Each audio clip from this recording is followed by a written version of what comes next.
kidding, but that's awfully nice of you. The compliment showed she had a mind in her, and when I smiled, I almost blinded Tiger her. Woods not ready for the Masters, Johnny Pallet? Oh my God. He's never missed a tournament before. Yeah, he's never missed the Masters. Well, I think he'll find a way to play that one, but apparently he's got a real issue with herniated disc, and he's getting treatment, but doesn't seem to really be responding. But I think he'll find a way for the Masters. He withdrew from the Honda. Then he withdrew in the last round of the Doral. What's it called now? The Trump? Cadillac Championship. He withdrew. No, he didn't withdraw. He had back. It flared up. He packed it in on the fourth day at Honda. Right. And then he finished the WGC Cadillac Championship.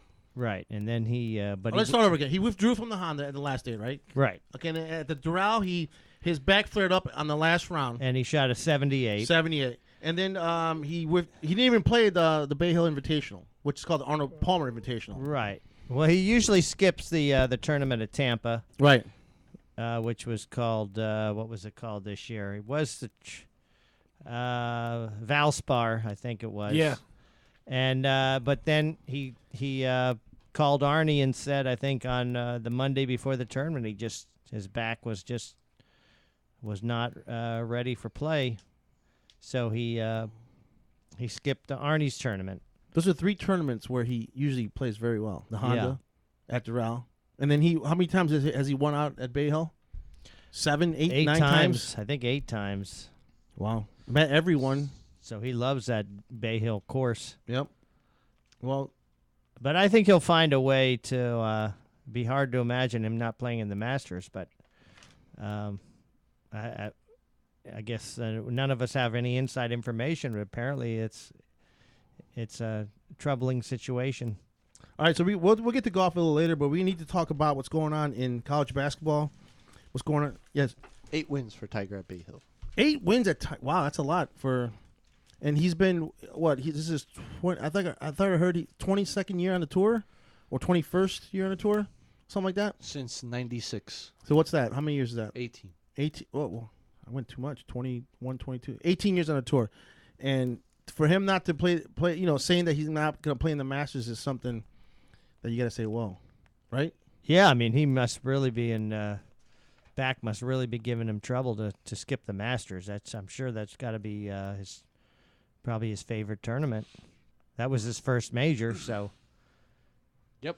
So. And he won in dominant fashion that first yeah, time. yeah, he blew the field away on that one. Dominant fashion. But like I said, we'll get to golf a little later, John, and then we got to get into the college basketball right away because we have a lot to talk about.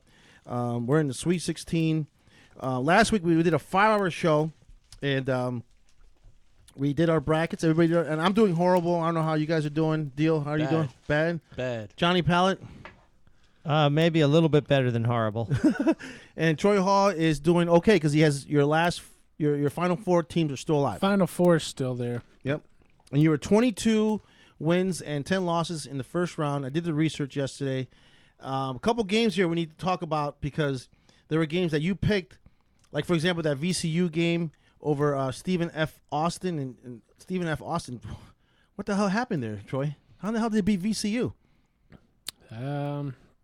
The game was close at the end. They made a run, and they were able to pull out a close game. Yeah. They were able to handle VCU's pressure. And, they're obviously a pretty good team at least. They only had 2 losses. I know they didn't play anybody, but I expected VCU to be able to beat them. Didn't happen. And there's also a couple other games we need to talk about, but we're gonna get to the picks. We're gonna pick games. We're gonna do all 16 games. What happened? Let's do it. We're gonna pick all 16 games. 8 games. Is it 8 games? There's 16 teams left. I'm sorry. There's 16 teams left. There's 8 games. We're gonna pick all 8 games, and then we're gonna move on and see how far Troy's I think out of all 4. Well, there's 4 of us in this room here. Troy's bracket is probably the best out of all 4, right, Troy? Yeah, I think as far as who has the most teams left, Dio's got some pretty good picks early on, but he's missing 2 of the Final Four now. Yeah. And that, those are usually worth a lot of points down the end. There's 2 years in a row where the I mean, after the first weekend, I was screwed. Kansas and Duke. I think you were the only They one that hurt picked you. Mercer. Yes. Mercer. Yeah. He might have been the only Like person that Mercer. picked. Well, him and like And 3 the other country. people in the world, because it wasn't until the Memphis game where all the brackets were no longer perfect. Yeah, there's some girl, I think, that was still alive. She got eliminated on the Memphis game. Ooh, G Dub knocked her out. G-Dub. And that's I liked G-Dub. He did. All right, They so should have won. they should have won. Okay, real quick, it's Florida, UCLA, Dayton, Stanford, Virginia, Michigan State, Iowa State, Connecticut, surprisingly, Michigan, Tennessee, Louisville, Kentucky, Wisconsin, Baylor, San Diego State, and Arizona are the teams that are in the Sweet 16. And we're going to get to all the games. Those are your brackets there, Troy. Yep. You don't have yours with you? No, I know my picks. You I'm know by looking heart. at locations here. Locations. Games played. Like, for example, UConn's playing in the Garden. They like that. That's huge. Huge for them against Iowa State. Huge. Even though I think I had Iowa State going to the Final Four on my brackets. But Troy Hall's in the house. Johnny Pallett's in the house. And producing the show, as always, Dio Garcia is in the house. We're in the studios here in Hollywood, Florida. SoFloRadio.com is the website you need to log on to listen, either to listen to us or watch us on Ustream. And if you're listening on your phone, what are the apps again? Tune in. And what's the other one? Radio Loyalty. Radio Loyalty. And there's one more. There's 3 of them, right? No. We dumped the third one. We They're a dumped the piece- third one. Screw them. Screw them. So, Radio Loyalty and TuneIn are the 2 apps. If you're listening on your phone, if you're at home, Just search SoFlo. or search SoFlo, or if you're at home, go on your, what are these fancy little things called again? iPad. iPad, Tablets. and I still haven't got an iPad. I got my laptop. Just log on to SoFloRadio.com and then click on where it says John Etch and the Sports Heads, and you will see us live on Ustream, or you can just You can listen. get the Ustream app and search SoFlo. And also Oh, see really? us. Yes. Wow. Okay. So you could go get the Ustream app and search SoFloRadio.com, and you could see us right there live and direct. All right. First round. Where do we start here? Couple. Well, let's start with the games that you weren't correct with, Troy, because let's get those out of the way. Overall, you were 22 wins, 10 losses in the first round, and that's Better pretty than good. Troy. That's pretty good. The Stephen F. Austin over VCU, we talked a little bit about that. I don't know if you want to elaborate a little more on that game. I really don't. I mean, there was possibility. Obviously, it was a 5-12 game. Stephen F. Austin is a pretty good team. Only lost twice, so. That was a I team just, we were I just clowning thought the that team. defensive pressure of VCU would have got to him a little bit more, and I think they did a pretty good job defensively on him for most of the game. But then, Stephen F. Austin seemed to, down the stretch, they seemed to answer the bell better than VCU did, and I expected that to be the opposite.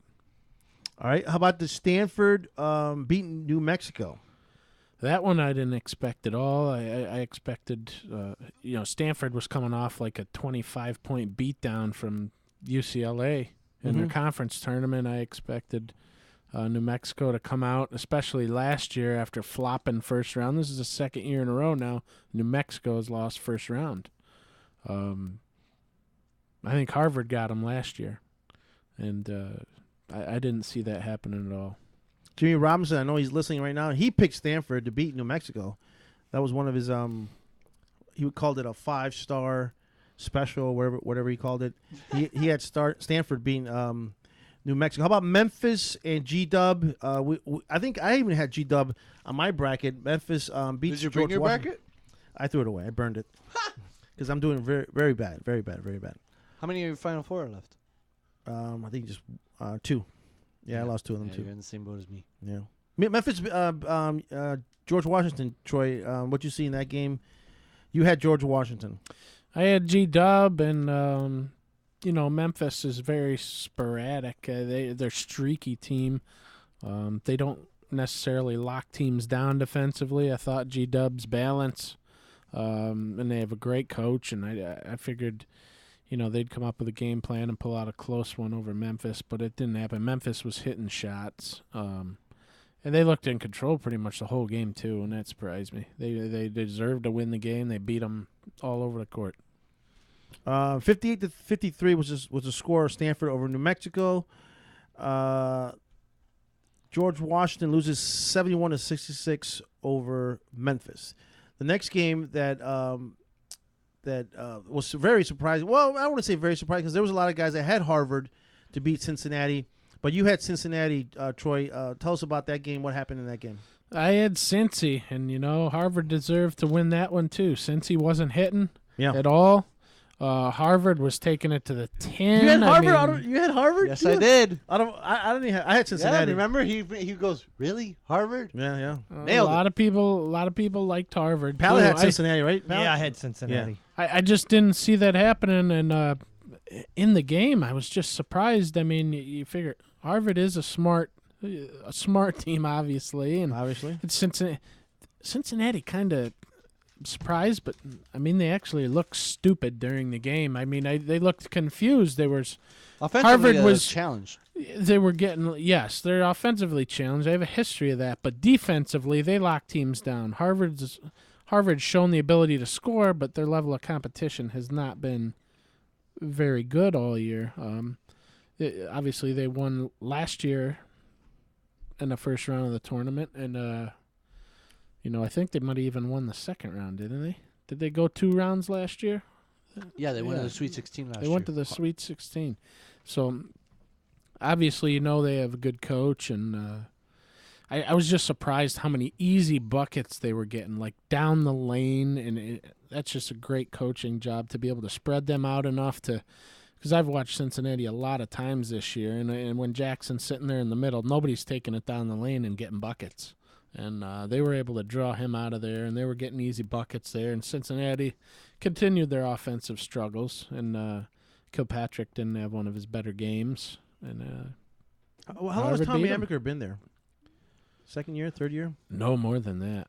He's Yeah. been there. He's been there a while now. He's got to have been there maybe 5 years. And he was under Coach K, right, for a couple years. Well, man, not a couple years. Yeah, and then he went up to. He's been there since Michigan. 2007. Tommy Amaker's been there since 2007. Yes. Yeah, He so was it's an assistant 6, coach 7 years. with 6, 7 years. Coach K from 1988 to 1997. Then he went to Yep. Seton Hall as their head coach from 97 to 2001. Then was the head coach of Michigan from 2001 to 2007. Yep. And he's been at Harvard since then. I saw Rod Strickland, assistant coach for Kentucky, under Calipari. Rod Strickland, remember Rod Strickland? Yeah, He played in the NBA for interesting. many teams. And For he the played, Heat. Yeah, he played with the Heat, yeah. And then he Yeah. played at DePaul in college. So those guys, those assistant coaches, they spend many years. And I saw, who else did I see that was an assistant coach that's just been rotting not rotting on the bench, but he's just been learning and learning and learning and learning, and then until he gets his opportunity. You think Wojciechowski and Jeff Capel, are they waiting for Coach K to retire, or they're just waiting for an opportunity to coach at, wherever Either there's or. an opening? Either or. Either or. I mean, you got to take what's thrown at you. I Yeah. know right now there's a situation at Syracuse where Mike Hopkins is always, his name's brought up a lot. He's the coach in waiting up there when Boeheim goes, but Marquette is rumored to have a lot of interest in him. And I think who's the other team with an opening? Boston College. Yeah. I've heard rumors about that. as I'm well. surprised Buzz went to VodTech. What was that all about? Buzz with the Fatech? Buzz Buzz went Williams. to VodTech. It's a BCS conference, major conference, and the big boys are there. And honestly, there's really no way to go but up for Virginia Tech, wouldn't you say right now? But They're isn't pretty Marquette a better horrible. basketball school? They are, but that's the thing. I mean, you can't do any worse than Virginia Tech already is. And the money's definitely got to be there better, but it's a BCS conference. I mean, you're playing the big dogs. Marquette now has lost all the big dogs from their conference, and they've got just the smaller schools in the conference. Not to say they're not good basketball teams, but it's a larger scale when you go to Virginia Tech, and the ceiling is a lot higher for what you can accomplish. And I think that's I think why you I could left. recruit better at Marquette than Virginia Tech, though. I think he can recruit anywhere, His name and his personality is what gets his guys in there. I was so puzzled when I was watching that CBS pregame show and I saw Buzz Williams there, and he had a VT pin. I was like, did I miss something? That day, yeah. I'm sure he's getting paid a little more than he is at Like Marquette. he's getting a little bit more. I wouldn't say it's astonishingly more, but I understand the move. I understand it, with all the conference realignment going on and what the ACC is now. Well, they said something about Got him in their Marquette doesn't have an conference. athletic director anymore. So there's a lot of chaos going on within the athletics at at Marquette. So that's possibly why he moved over to Virginia Tech. But, I don't see that as an upgrade in terms of basketball. The thing is, the ceiling is higher. If you want to go someplace and take over a job, you don't want to take over after Coach K leaves Duke. I mean, that'd be nice. So you can recruit anyone you want there, but it's more of a challenge when the team's a bottom feeder. Virginia Tech was as bad as it got. I mean, I think in conference they only won Two games. 2 games, and they're Canes both whipped against them, right? Miami. Well, they lost against them one time. They Yeah, won Both twice. times. They lost twice against NC Their State. only I mean, wins in the Virginia Tech. conference were over Miami. Oh, That's it. twice. That's it. And they almost beat him in the ACC tournament. They beat nobody else except Miami.